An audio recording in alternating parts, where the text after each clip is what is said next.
Fasano. Ralph Fasano is the Executive Director of Concern for Independent Living, a provider of housing for homeless individuals and families, persons recovering from psychiatric disabilities, veterans, persons with substance abuse issues, and low-income persons in need of affordable housing. Concern operates housing for over 850 individuals and families and is currently developing an additional 300 units of new housing. He is the president of the Association for Community Living, a statewide association representing 130 housing agencies, and he has served on the Supportive Housing Network Steering Committee and is currently its treasurer. I think it's better to go through one introduction at a time. We're going to start with Ralph, and I'm going to move over a little bit, so you can come up to the podium if you'd like, Ralph. And just as a brief introduction, you know, Ralph and our firm do a number of deals together, and, you know, obviously, the deals start with the developer, so we thought it would be good to hear from Ralph and talk about everything from obtaining sites to dealing with governments and getting deals together. And then we're just going to take it on from there. Chris, who I'll give a more detailed bio later on, is a consultant on many of these transactions. And then we have the money people, which I'll introduce later on. So that being said, let me turn it over to Ralph. Thank you, Joe. How many people were in the Helping Others workshop right before this one? No, it's not. This is not the kind of crowd. I wandered in that one, and they were talking about meditation and deep breathing, and I kind of questioned my choice of workshops. So I'm going to tell you a little bit about our agency. I have to first find out where the down button is. You see that here? Okay, so we have 300 employees, 240 different sites, currently serve over 850. That number that Joe gave in my bio was an understatement. We have 450 units in development. I think it was missing one project. We've raised $150 million in the last 5 years, and we work with HUD, OMH, OASS, and some other funders, and our annual budget is about $24 million a year. Our mission is pretty basic. We provide housing and services that enrich lives and strengthen communities. And just some of the values, and I'm not going to spend a lot of time on this since this is more about housing financing and moving a project along. So prior to doing tax credit projects, we developed residences on Long Island, supervised community residences. That was in Shoreham, Port Jeff, Shoreham. And we have developed over 14 HUD 811 projects in a very suburban fashion. Each project is 4 or 5 different houses that we buy, and 2 to 3 people live in the houses in a supportive housing environment. We were one of the first agencies to develop family housing for people with psychiatric disabilities and their families, and once again in just regular settings throughout the island. This is a condo complex that where we have about 15 of the condos out of about 350. We used community reinvestment funds to purchase those. So, as Joe said, we're going to kind of make this flow about how things usually happen in a deal. And so there really isn't any starting point in any one deal. If you're a developer, I think you're thinking about development all the time. You're thinking about sites, and you're thinking about funding sources, and you're thinking about putting projects together. My coworker Elizabeth Lunda says, you know, other men that I'm with get distracted by pretty women that walk by them. You get distracted by for sale signs and vacant lots. And that's what I dream about. So anyway, it's pretty sad, right? I was thinking the other day, we've been working with OMH, we were founded in 1972. I've been with the agency for 21 years, and we've been working with OMH for a very long time. And I was going to stand up here and say, you know, the OMH has funded like at least 25 of our projects. And then I went back and counted, and it's really 41 projects. And so OMH is really at the heart of all of the projects that we've done. They have a piece of everything in all of those numbers that you saw.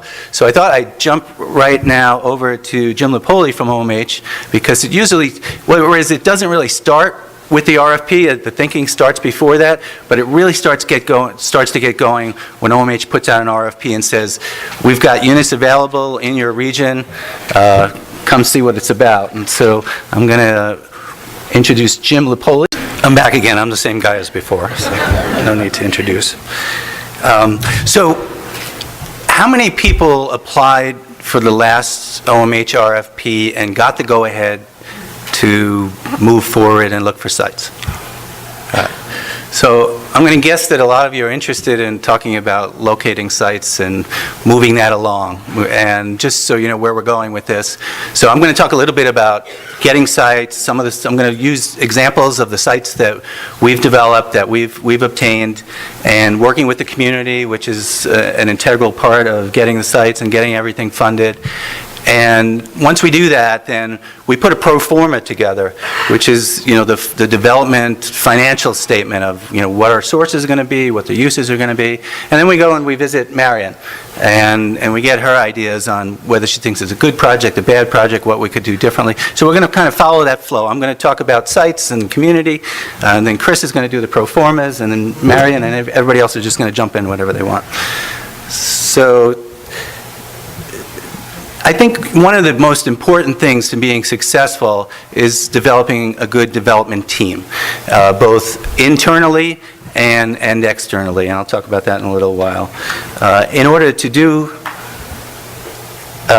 so you basically have to get a site, you have to have site control, like Joe was saying, it has to be a contract of sale, option agreement. You have to secure all the funding that's needed for the development and the operations. You have to get local and government community support, and you have to meet closing deadlines, which is really essential. So if you get a tax credit, a 9% tax credit award, you're going to get a deadline. If you don't meet that deadline, you risk losing it. And then you build and occupy. So the development team, I hate it when they don't all come up at once, but that's the way it's set up. And you can keep adding to this, but I think the agency staff is really critical, and you really need dedicated staff. If you're going to, these are complicated projects that require daily activity in order to move them forward. Christine Viglia is our development coordinator. She did a lot of this presentation. She is not available, so don't talk to her. So the staff, we have a pretty tight-knit staff. It's Elizabeth Lunda, who's our associate executive director, and myself. We consider Chris part of our team, even though some people call him a consultant, but we often talk about different words for consultants, and we call him an indispensable part of our development team. Your architect is extremely important. The choice of an architect may make or break a project. So will your architect evaluate a site, get you the materials that you need in order to move things forward? Are they competent? Can they move the project along? Do the funding sources know them? Yeah, and if you don't mind, Ralph, also too, on the architect side, make sure that you pick an architect that understands the guidelines of each agency. Whether it's OMH, if you're dealing with supportive housing loan program, as we've had some HHAC, there's overlap, there's distinctions. There's some great architects out there, but we really need somebody competent on the rules and requirements as well. Right.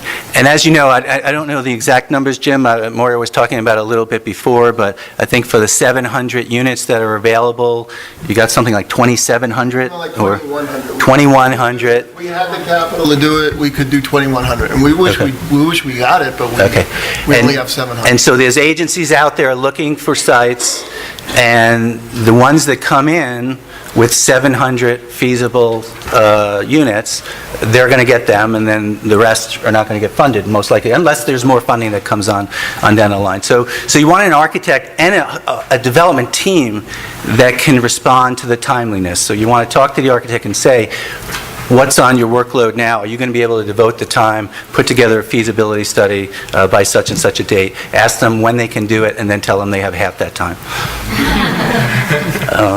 So the attorneys, I have attorney down, but oftentimes there's more than one attorney involved. Sometimes there's a real estate attorney. Joe said we use Nixon Peabody. We've used Cannon Hayman Weiss. And attorneys that are experienced with tax credit projects are essential. If you have an attorney that says, we can learn that, we've learned other things, move on.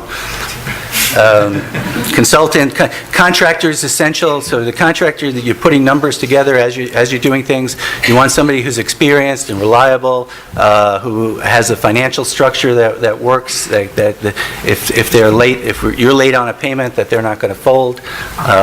Real estate brokers, I'll talk a little bit about that later. A good appraiser. So the appraisal can make or break a deal. So you're working out a deal with an owner. We'll often get into an option agreement in acquiring a site, and we'll say, the owner says, I want $3 million for the site. So we'll get into an option agreement that says we'll pay $3 million or the appraised value, whichever is less.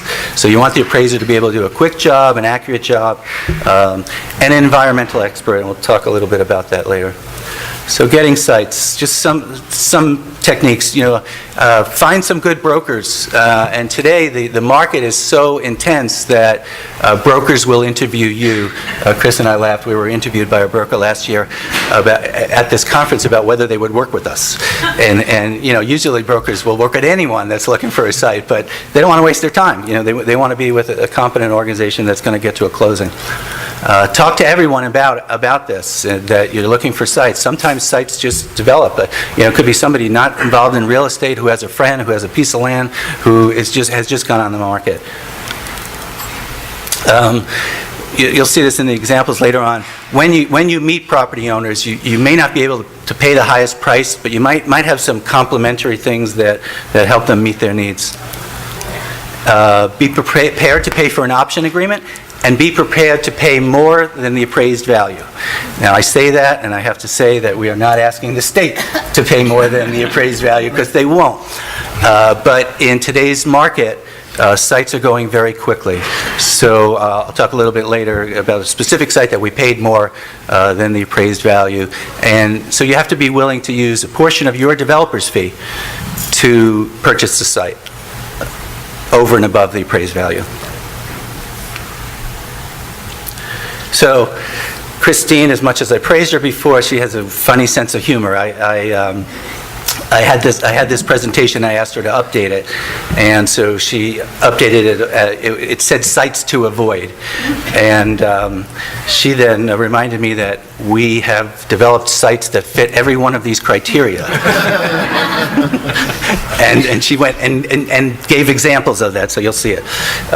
So anyway, you have to have enough money to develop the site. If you're going to pay too much for it up front, and there's a limited amount of money, and you're not going to be able to renovate it or build it, then it's not a good site.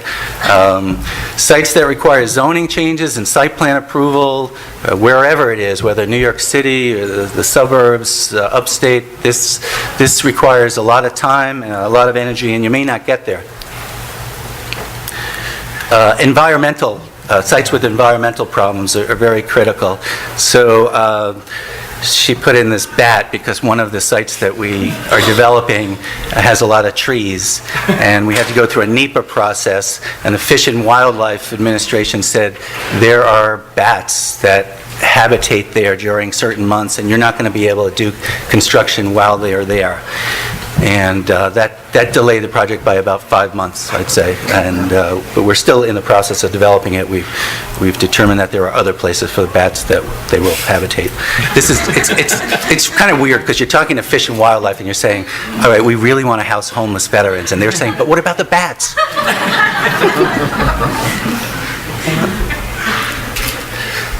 So this is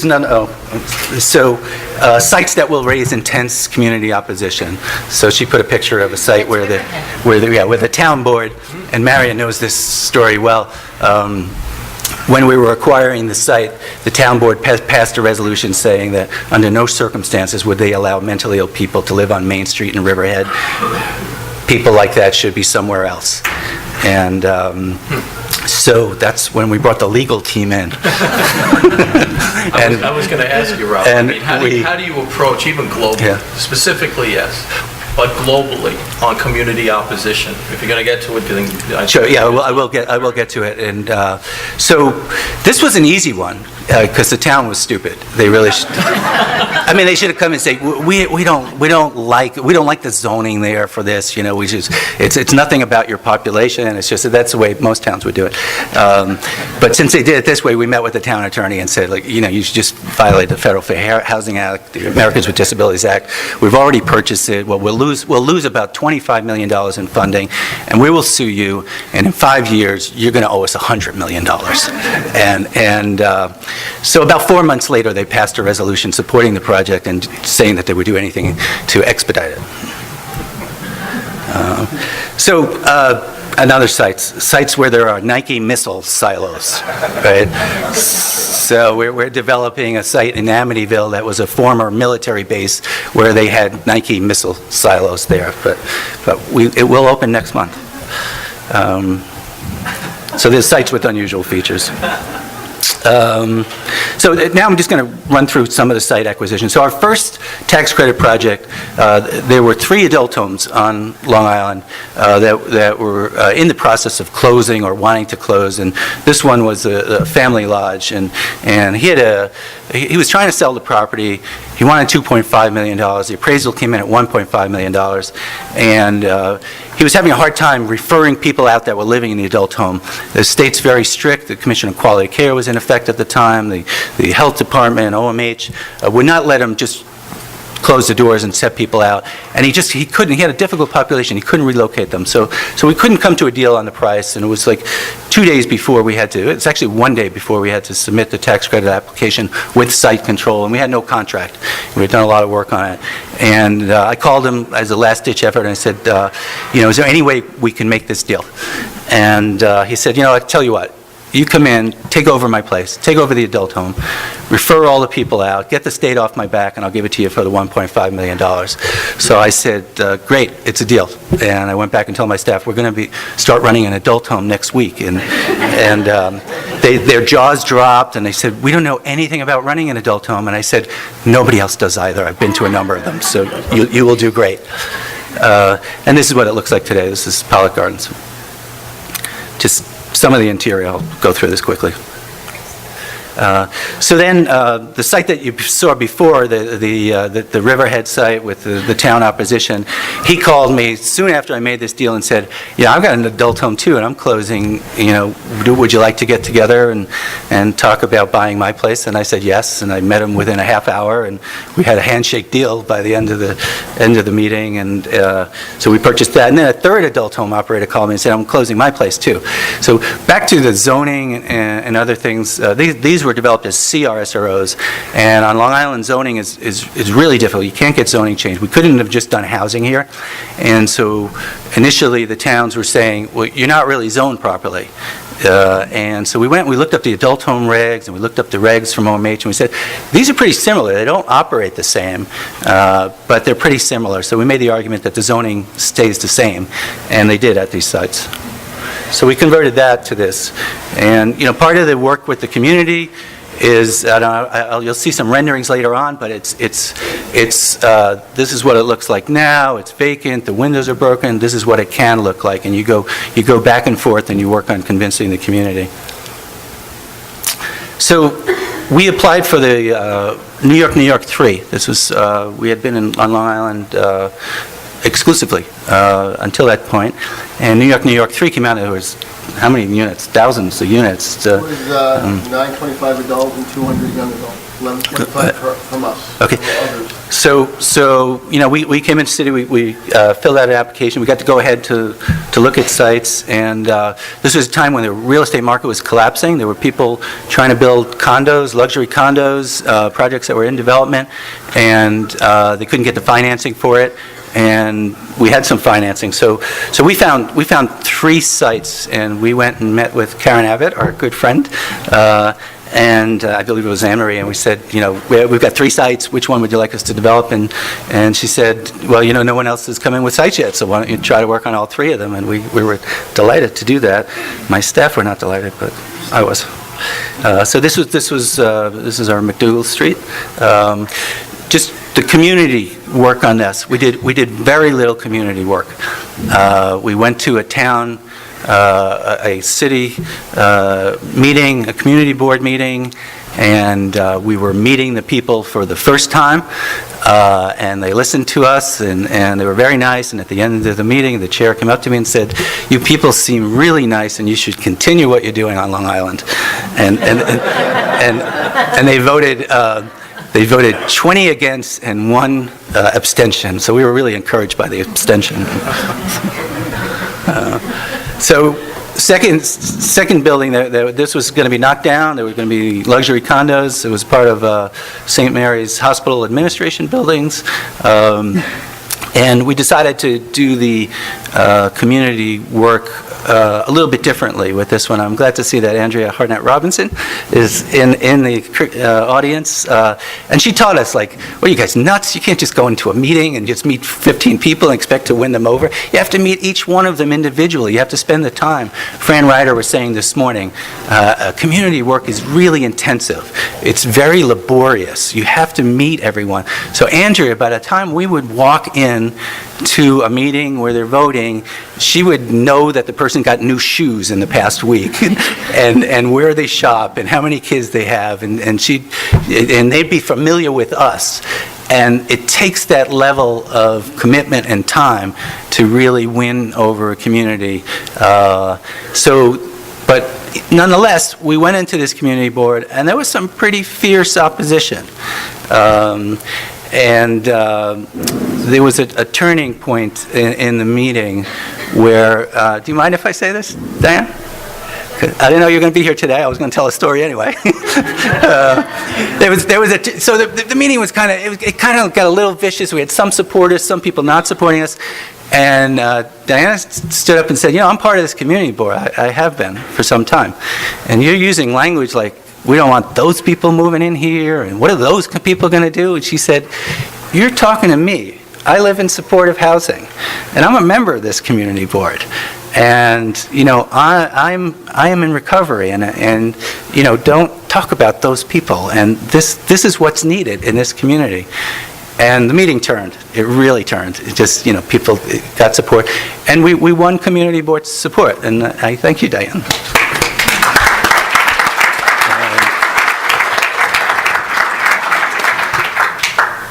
So this building was a mess. Like this doesn't even do it justice. It was flooded. It was all the windows were broken, everything. But it was a good structure, and we felt like we could do something with it. So this was a room when we first did it, and this is a community dining room it's just a beautiful setting. See outside the building, there's a community garden. There's parking on site. The community board now meets at this building. So the third site that was a vacant piece of land that once again was going to be luxury condos, and went to the community, and this was our first mixed use. So we went to the community and we said, we'll do 60 units of supportive housing and 15 affordable. And the community came back and said, well, can you do 30 affordable? And so we talked to the architect. We found out we could do it. And we did get community board approval here once again, thanks to Andrea and her great work in the community. And this is what it looks like today. So this is 90 units, 60 supportive. Thank you, Maren. This rooftop garden, this physical fitness centers. Once again, working with the architect, work a lot with natural light. Walked through with one of our board members who's a psychiatrist, and she just said, this is a place where you can heal, where it's not all fluorescent lighting and, small windows. It's just an open, beautiful space. So this is the Amityville site with the Nike missiles. So this site, we applied for low-income housing taxes, 9% credits. And it took us, we put together the application real quickly, and we're delighted when Governor Cuomo and HCR said, we're going to fund this project, but you need to get to a closing within 9 months. Otherwise, you may forfeit the award.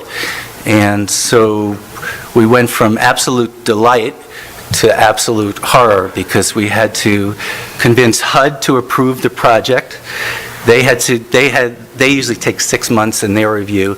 They then turn it over to the Department of Defense, who usually takes 6 months in their review, who then turns the land over to the town of Babylon, who had to do a site plan approval and a zoning change, not to mention we had to get the health department to approve the sewage part. So expert people were telling me, you're never going to do this in less than 3 years. And the property tax exemption and everything. Property taxes, everything, so many hurdles. So we kind of like when people say it's impossible, because then it kind of motivates us to move forward.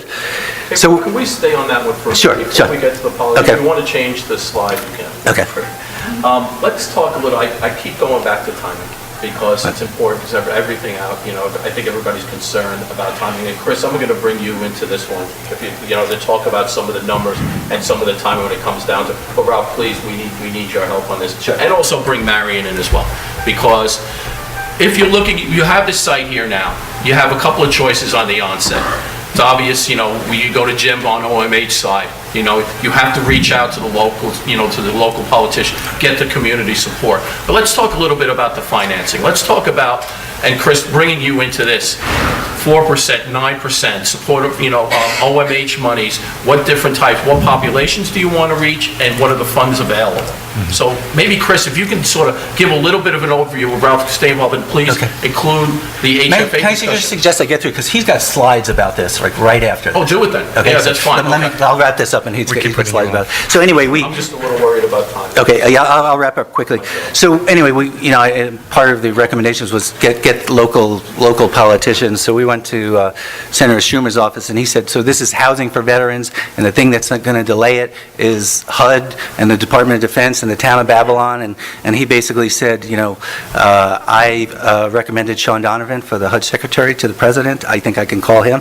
The Department of Defense Secretary Leon Panetta and I were roommates for 8 years. I'll give him a call. And Rich Schaefer, the supervisor at the town of Babylon, is here.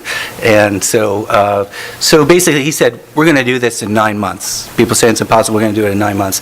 And 9 months later, we did break ground on the place. So, and we will open next month.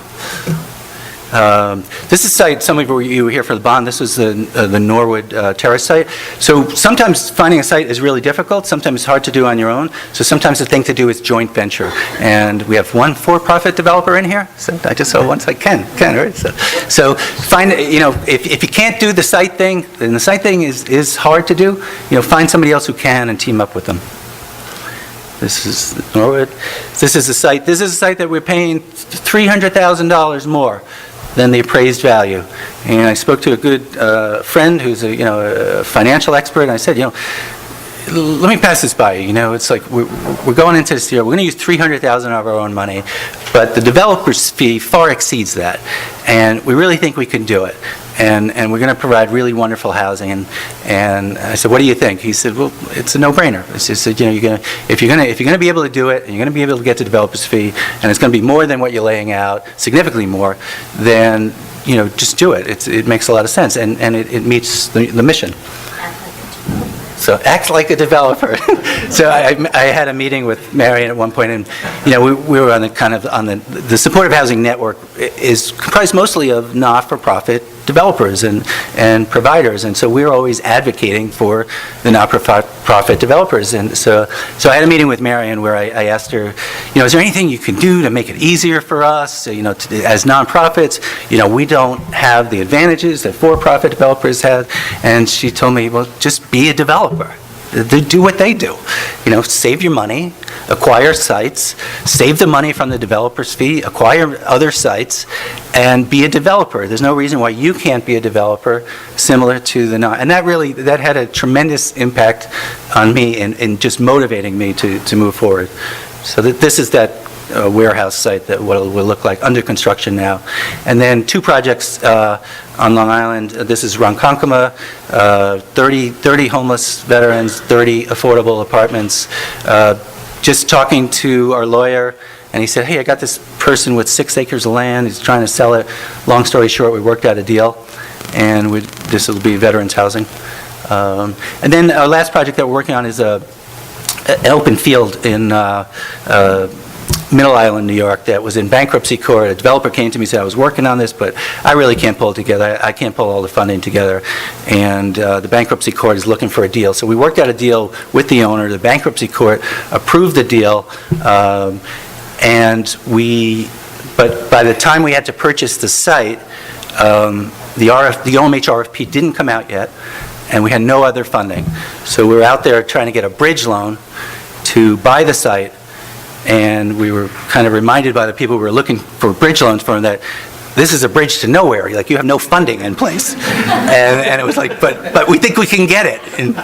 And so, long story short, we did get the bridge funding, closed on the site, and we expect to start construction on this later this year. This is another mixed use. This one will also have, there's a retail component that we don't own, but somebody else will develop, that's going to create a little town-like. And I'll end with the story. I said, site plan, this had site plan and zoning, but when we went to the town, they said, you're doing something different. You're going to have to go out to the civic associations and convince them. At that point, we thought it was dead.